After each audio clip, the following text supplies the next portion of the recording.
Hello, Radhe Radhe, नमस्कार friends. आप सभी का स्टडी पॉइंट चैनल में बहुत बहुत स्वागत दोस्तों। तो हम लेकर के आए हैं आपके लिए जनरल हिंदी, सामान्य हिंदी के प्रश्न रहने वाले हैं फ्रेंड्स, जो कि आपके कॉम्पिटिटिव एग्ज़ाम के लिए रहने वाले हैं अति महत्वपूर्ण प्रश्न। ठीक है, इसलिए आप लोग वीडियो को पूरा वॉच कीजिएगा। अगर वीडियो आप सभी को पसंद आए तो वीडियो को लाइक, शेयर और चैनल को हमारे सब्सक्राइब ज़रूर करें। ठीक है, तो ये जो क्वेश्चन है, आपके प्रश्न जो हैं फ्रेंड्स, वो एग्ज़ाम में अक्सर पूछे जाते हैं, इसलिए आप लोग वीडियो को पूरा देखें और अंत तक बने रहें। ठीक है, आपका जो फर्स्ट नंबर प्रश्न दिया है, पहला प्रश्न दिया है कि देशभक्ति कौन सा समास है। बताइए, देशभक्ति में कौन सा समास है। आपके ऑप्शन है कर्मधारय, तत्पुरुष, द्वंद्व या फिर द्विगु। तो मतलब देश के लिए भक्ति है ना, तो ये किस समास के अंतर्गत आएगा। तो फ्रेंड्स ये आएगा तत्पुरुष समास के अंतर्गत। ठीक है, बी ऑप्शन आपका करेक्ट हो जाएगा। चलते हैं आपके अगले प्रश्न की तरफ। अगला प्रश्न जो दिया हुआ है, मैं आज नहीं पढ़ूंगा में कौन सा वाक्य है। मैं आज नहीं पढ़ूंगा, निषेधवाचक वाक्य, विधिवाचक वाक्य, आज्ञावाचक वाक्य, संकेतवाचक वाक्य। मैं आज नहीं पढ़ूंगा, तो ये निषेधवाचक वाक्य है। ठीक है, ए ऑप्शन आपका करेक्ट है। अगला प्रश्न दिया है, निम्नलिखित में से कौन आग का पर्यायवाची शब्द नहीं है। वायुसखा, हुतासन, विभावशु, विपथगा।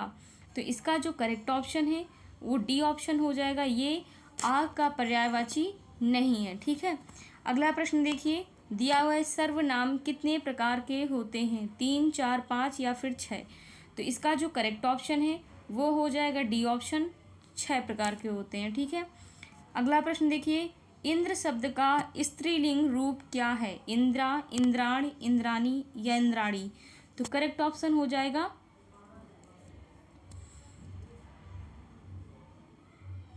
बताइए कौन सा करेक्ट हो जाएगा। ये हो जाएगा आपका डी ऑप्शन। ठीक है, इंद्राणी हो जाएगा। क्या हुआ, इंद्राणी सही है, डी ऑप्शन आपका करेक्ट हो जाएगा। चलते हैं आपके अगले प्रश्न में। छोटा ऊ जो है दोस्त फ्रेंड्स, ध्वनि, छोटा ऊ जो है ध्वनि का उच्चारण स्थान क्या है। बताइए, ऊ ध्वनि का उच्चारण स्थान क्या है। तो ये ओष्ठ है। क्या है, ओष्ठ है। ठीक है, बी ऑप्शन करेक्ट है। अगला क्वेश्चन दिया है कि काश आज वर्षा होती। इस वाक्य में काश कौन सा निपात है। आदर बोधक है, सीमा बोधक है, विस्मयादि बोधक या फिर अवधारणा बोधक, अवधारण बोधक।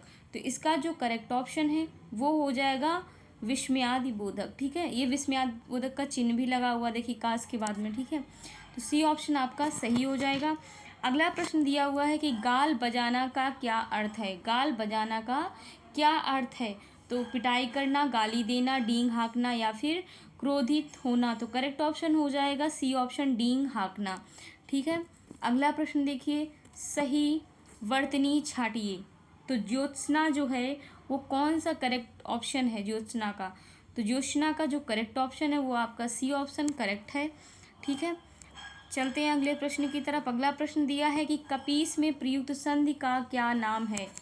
कपीस में प्रयुक्त संधि का क्या नाम है।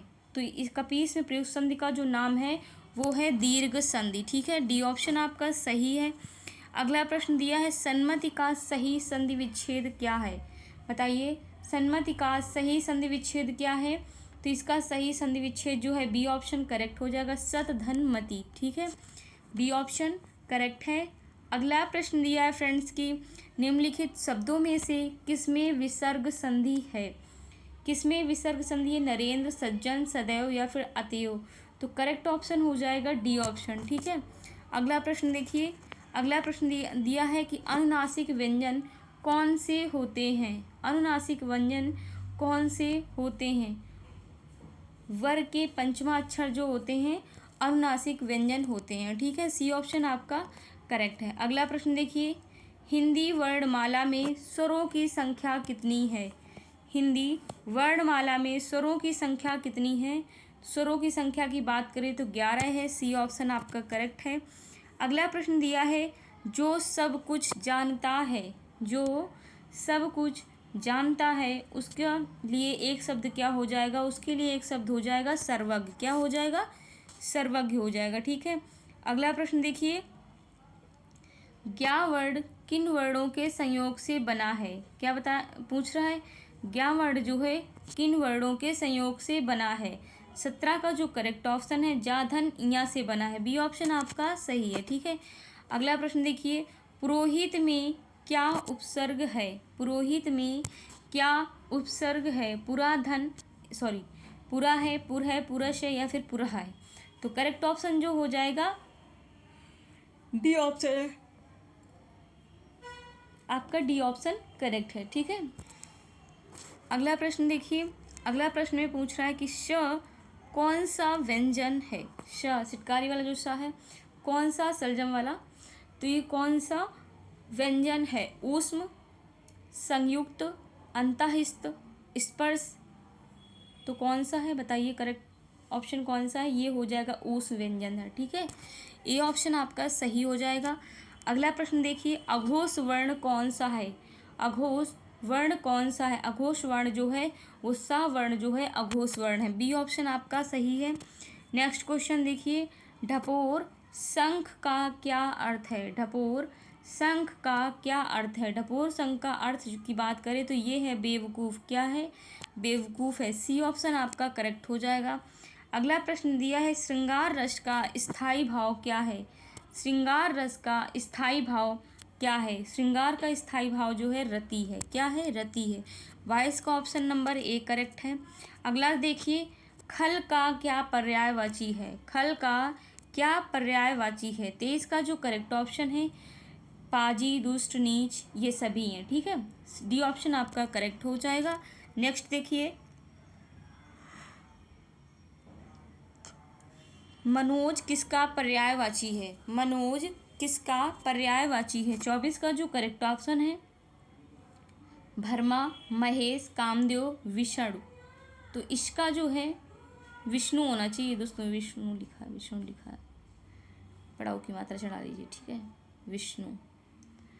तो मनोज किसका पर्यायवाची है बताइए? मनोज जो है कामदेव की पर्यायवाची है। ठीक है, सी ऑप्शन आपका करेक्ट हो जाएगा। अगला प्रश्न देखिए, उपसर्ग का विलोम क्या होगा? उपसर्ग का विलोम क्या होगा? तो उपसर्ग का विलोम की बात करें तो ये प्रत्यय होगा, ए ऑप्शन आपका सही है। अगला प्रश्न दिया है, मरणासन में कौन सा समास है? मरणासन में कौन सा समास है? तो मरणासन के समास की बात करें तत्पुरुष समास है। ठीक है। अगला प्रश्न दिया है, नियत शब्द का समानार्थी शब्द क्या है? बताइए, नियत शब्द का समानार्थी शब्द क्या है? चरित्र, स्वभाव, कर्म या फिर भाग्य? तो करेक्ट ऑप्शन जो है ये है भाग्य। क्या है? भाग्य है। ठीक है। अगला प्रश्न देखिए, लड़का दौड़ता है वाक्य में लड़का किस संज्ञा का उदाहरण है? लड़का दौड़ता है वाक्य में लड़का जो है किस संज्ञा का उदाहरण है?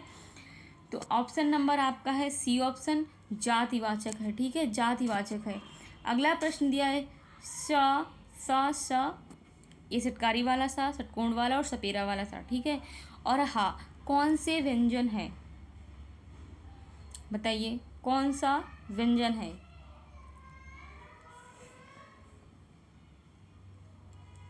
संयुक्त, उच्छित, ऊष्म या फिर स्पर्श? तो इसका जो करेक्ट ऑप्शन है वो सी ऑप्शन हो जाएगा, ऊष्म व्यंजन है। अगला प्रश्न देखिए, अगला प्रश्न दिया है, इनमें से कौन अंतःस्थ व्यंजन है? इनमें से कौन अंतःस्थ व्यंजन है? यारा, लावा है। ठीक है, डी ऑप्शन आपका करेक्ट है। अगला प्रश्न देखते हैं। अगला प्रश्न दिया है, निम्नलिखित में से कौन सा शब्द वर्तनी की दृष्टि से शुद्ध है? बताइए, वर्तनी की दृष्टि से कौन सा शब्द जो है शुद्ध है? 31 का जो करेक्ट ऑप्शन है वो प्रतिनिधि है, बी ऑप्शन सही है। अगला प्रश्न देखिए, देश में जन्मा शब्द क्या कहलाता है? देश में जन्मा शब्द जो है देशज कहलाता है। क्या कहलाता है? देशज। सी ऑप्शन आपका करेक्ट है। अगला प्रश्न देखिए, गाड़ी शब्द क्या है? गाड़ी शब्द क्या है? आगत, विदेशी, विदेशज या फिर देसी?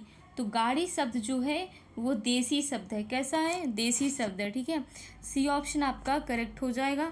अगला प्रश्न दिया है, फ्रेंड्स रिपीटेड क्वेश्चन है, वही गाड़ी पूछ रहा है, तो जाहिर सी बात है कि डी ऑप्शन करेक्ट होगा आपका। चलते हैं आपके नेक्स्ट क्वेश्चन की तरफ। अगला प्रश्न दिया है कि निम्नलिखित शब्दों में से फारसी शब्द का क्या उदाहरण है। फारसी शब्द का क्या उदाहरण? अक्ल, अल्लाह, औरत, आवाज़। तो करेक्ट ऑप्शन हो जाएगा डी ऑप्शन, आवाज़। ठीक है, आवाज़। डी ऑप्शन आपका करेक्ट है। अगला प्रश्न देखिए, चाय किस भाषा का शब्द है? चाय किस भाषा का शब्द है? फ्रेंच, अंग्रेजी, चीनी या फिर जापानी। तो करेक्ट ऑप्शन है चीनी। कौन सा ऑप्शन सही है? चीनी। चीनी भाषा का शब्द है चाय। फ्रेंड्स ये थे आपके सामान्य हिंदी के प्रश्न, जो कि आपकी कॉम्पिटिटिव एग्ज़ाम के लिए काफ़ी इम्पोर्टेंट वीडियो है ये। आप लोग वीडियो को पूरा वॉच करें, ठीक है। इसी के साथ आपकी वीडियो समाप्त हुई। और कमेंट करके बताइए आप लोग की वीडियो कैसी लगी आप सभी को। अगर वीडियो पसंद आई हो तो वीडियो को लाइक करें, शेयर करें और चैनल को हमारे सब्सक्राइब ज़रूर कर लें, ठीक है। इसी के साथ आप सभी को जय हिंद, जय भारत, वंदे मातरम। मिलते हैं आप सभी को नेक्स्ट वीडियो में। Thanks for watching my video. Radhe Radhe.